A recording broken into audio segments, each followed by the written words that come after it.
I'm so glad you shared that, because it's about helping your children and your grandchildren with the furthering of this principle, and not just preparing the money for the people, but you prepared your daughter for the money. Yeah. You're Yeah. training her to receive this. Now, True. I'll let you take the reins here for this, but I'm struck by this.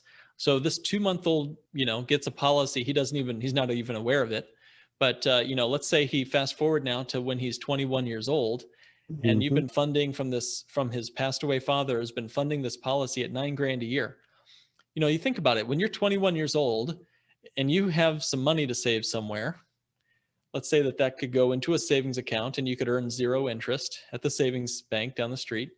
You could put some money over into your life insurance policy over here. You just got it from mom, the widowed mom.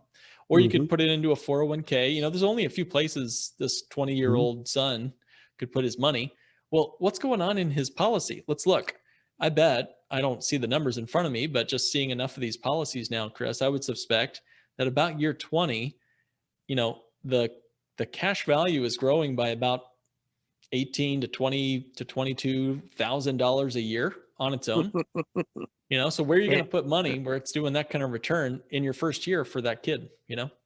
and that's what I talk a lot about. I hand that over to them, like to Claire, and said, okay, here's your plan. You're going to keep this up now.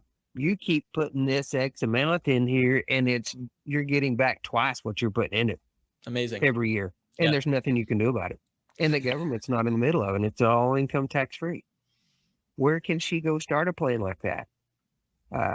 So it's huge to get started early and start quick. So sorry to get us off track there, but that's so huge. So And I think thank it's you for great. helping us with that, Chris. Go for it. And a lot of this is, teaching your kids, just like we talked about just a while ago too, is teaching your kids, training your kids in the way that you want them taught. The Rockefellers, the Rothschilds, the Kennedys, all those guys don't just build up wealth to transfer it to the government. They build up wealth to keep it in the family. And they train their family and teach their family, how are we going to keep it in the family?